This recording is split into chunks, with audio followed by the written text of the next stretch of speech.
सारा ही सात्याने सुहावनी सुबह की सुहावनी राम राम। फरवरी महीनों चाल रही है और मौसम किशो का जो लगभग थे देख रहा हो। आज मैं मेरे 37वें वीडियो के रूप में थारे सामने हाजिर हूँ।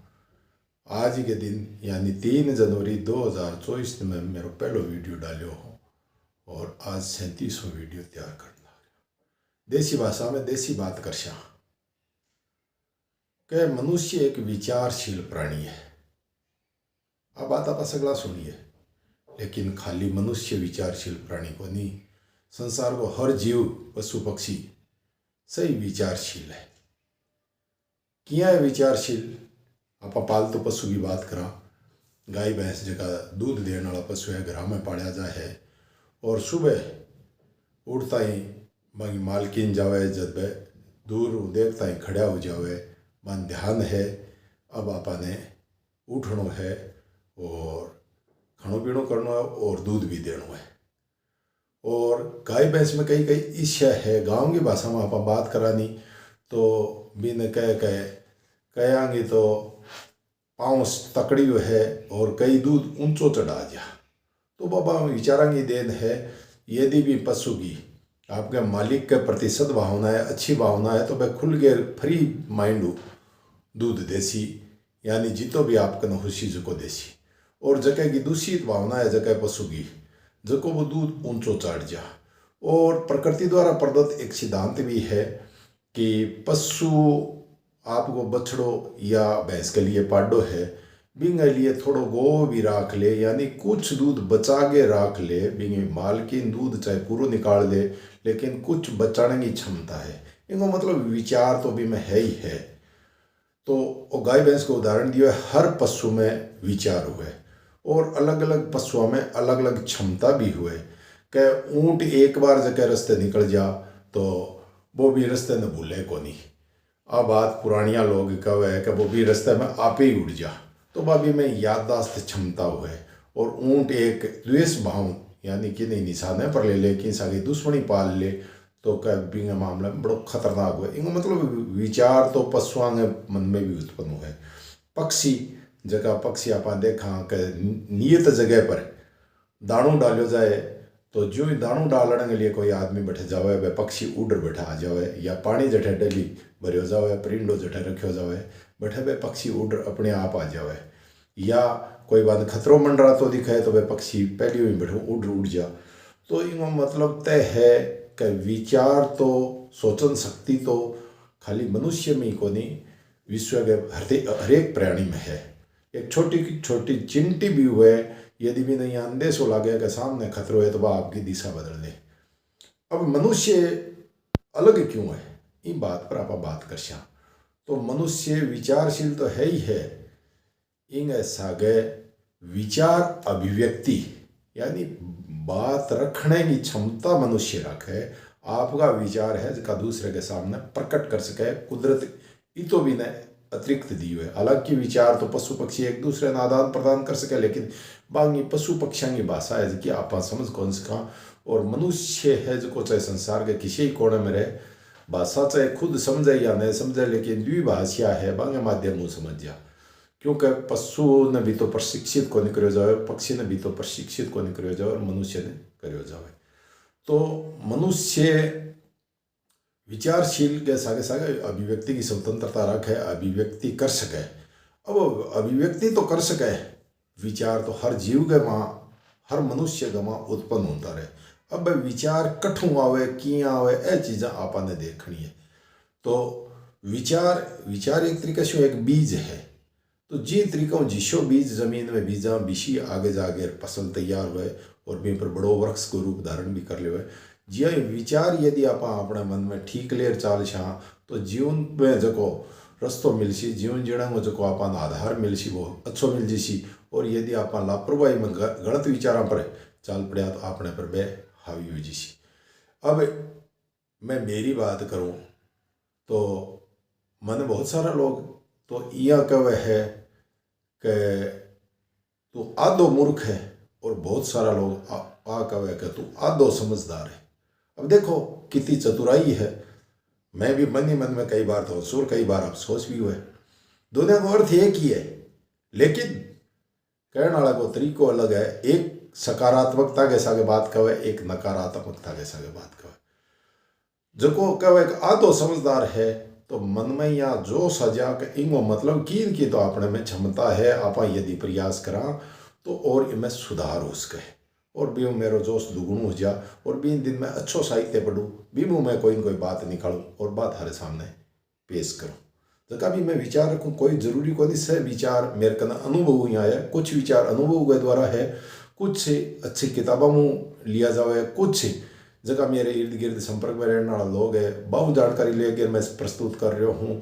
और कुछ विचार है जगह ये मोबाइल पर तरह तरह का विचार है, मांगे विचार है जगह अच्छा लगे मैं भी ले लूँ, यानी मैं तो एक विचारों को संकलन करूँ। सारा विचार मेरा होना जरूरी को नहीं, हालांकि जीवन की पाठशाला में अनुभव काफ़ी लिया है और कह अक्ल कह नहीं बिदाम खाया को नहीं आवे, ठोकर खाया आवे, तो मैं मेरा विचार भी इन तरीके देखा। तो मैं मेरे विचारों ने और सुधारने के लिए मैं पुस्तक पढ़नी शुरू कर रखी है। पुस्तक जो कि ये किंग हिसाब के कोई भेदभाव को नहीं करे। यदि आप उस पुस्तक को उचित सम्मान दोगे तो आपकी वही बात आपको बताएगी, और यदि कोई उस पुस्तक का निरादर करता है, ठोकरों में पड़ी रहती है और उसको खोल के पढ़ते हो तो वही ज्ञान आपको देगी। तो पुस्तक का विचार परिवर्तन को बहुत बड़ा आधार है। अब कई लोग आ भी सोच सी कि किताब में लिखेड़ी बात बताओ है जो तो आप ही पढ़ लिया, लेकिन आप पढ़ खटों ले श्याम आप पुस्तक उपलब्ध होशी या न होशी, या भी पुस्तक खट्टाजार बात मिल सी, आ चीज़ आप खोज श्या बीशो बेहतर है कि इन चैनल के माध्यम थे यदि जुड़ना चाहो तो थाने नित नई कोई न कोई पुस्तक मो की विशेष बात मिल सी। तो अब जीवन में अधिकतर लोग वो आपोएगी स्थिति में के करा के नहीं करा, के सही है के गलत है, यानी इन निर्णय पर पहुँच को नहीं पावे। कोई धर्म ने बढ़िया माने, कोई विज्ञान ने बढ़िया माने है, कोई जगह परंपरागत रीति रिवाज है बाने बढ़िया मान रहे है, जबकि कोई आधुनिक रीति रिवाज ने बढ़िया मान रहे है। देखो रीति रिवाजों के बारे में मेरे तो वही कहना है कि सदियाँ पुराना जगह रीति रिवाज चल रहा है, बिन चाहे आज समाज बुराई के रूप में ले हुए। हाँ, समय के सागे हम अपनो रहन सहन बदल गयो, खान पान बदल गयो, जीवन का तौर तरीका बदल गया, तो अब में बदलाव जरूरी है। लेकिन रीति रिवाज एक बड़ी ट्रेन की तरह है, जहाँ बड़ी ट्रेन यदि मुड़नू है, आजकल तो डबल इंजन वाली आगे यदि इन्हें वापस घूम जा तो 100 डिग्री पूरा वापस घूमना है तो इन लो इंजन चालू हो जा। लेकिन आपने यदि घूमना है अर्धवर्ताकार तो जहाँ लंबी ट्रेन है बिन घूमने के लिए बहुत लंबी दूरी तय करनी पड़सी, जबकि एक मोटरसाइकिल है जो तुरंत एक ही स्टैंड पर ही घूम जीसी।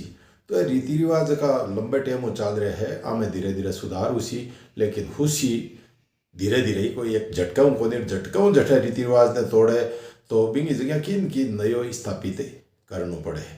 तो मैं मेरा विचार सुधारने के लिए और आजकल मैं साहित्य को सारो ले रखो है। साहित्य जो मेरे को उपलब्ध साहित्य है वो साहित्य में ले तो काफ़ी टाइम हो गयो, लेकिन मैं पढ़ को नहीं पायो या पढ़ो तो बेमनो पढ़ो। बेमनो मतलब मेरे दिमाग में तो दूसरी बात रहती, मैं खाली मनो नहीं पढ़ गए, सिर्फ फॉर्मेलिटी के तौर पर देख लियो, गहराइयों को नहीं पढ़ियो। गहराइयों जब मैं वो साहित्य पढ़ना शुरू करियो तो मैं सोचने पर मजबूर हो गयो कि वो साहित्य आप करीब 10 साल वठ याद रखो है। और बिने क्योंकि आप धर्म ग्रंथा की बात करा तो बिंगे बारे में लोग बता रहे हैं कि आ बात है मतलब ग्रंथा में लिखेड़ी है, धार्मिक ग्रंथा में लिखेड़ी है, लेकिन जगह विचारशील व्यक्ति हुआ है बांगा विचारा में जो संग्रह है वो आपने बहुत कुछ दे सके। आप यदि भी में गहराई हो तो मेरे को ना एक छोटी सी जिया किताब है आप देख रहे हो, हालांकि मोबाइल में मैं दिखाशूँ जो उसके आ उल्टी दिखे आ है श्री राम शर्मा आचार्य द्वारा लिखित पुस्तक है। श्री राम शर्मा आचार्य की छोटी सी पुस्तक है, तो ये पुस्तक मेरे को काफ़ी है और हम कई बात ऐसी आ जाए है कि सोचने पर मजबूर कर दे। ये किताब को नाम है जीवन देवता की आराधना साधना। अब ये शब्द है आराधना साधना भक्ति अध्यात्म धर्म, अपन गोल मोल कर रखे है कि किसो की है के नहीं है, लेकिन ये पुस्तक में बहुत सारी चीज़ें है। हालांकि मैं ये वीडियो में था सिर्फ और ये पुस्तक की एक ही लाइन पढ़ सुना छूँ, बिंग लिए मैंने चश्मे का उपयोग करना पड़सी, तो वो लगायो चश्मों। और ये किताब को पहलो पाठ है अध्यात्म तत्व ज्ञान का मर्म जीवन साधना। अध्यात्म तत्व ज्ञान का मर्म जीवन साधना, पहली लाइन दो ही पंक्ति पढ़ सुनाऊँ लो थाने, बाकी तो थारा कमेंट आसी थे के तरीके से इन पर सोच छो। जब बाद में मैं आमूँ गहरी गहरी बात छानबीन कर लिया छूँ, कई मन इन भी नो मिलसी, कई थे लोग भी बता छो। तो इन पहली लाइन लिखी है अति निकट और अति दूर। कहा तो बहुत ज़्यादा कोई चीज़ नज़दीक हुए, व्यक्ति मान लो, कोई वस्तु मान लो, या बहुत ज़्यादा दूर हुए। अति निकट और अति दूर की उपेक्षा करना, यानी उपेक्षा अनादर करना, जिसकी कदर नहीं करना। अति निकट और अति दूर की उपेक्षा करना मानव का सहज स्वभाव है। आ एक आदत हुआ है कि एकदम आसानी हो कोई चीज़ मिल जा, बिंग आप कदर को नहीं करा, और बहुत दूरी मिले बट यहाँ पर पहुँच को नहीं पावा, इन वास्ते कदर को नहीं हुए। ये उक्ति जीवन संपदा के हर क्षेत्र में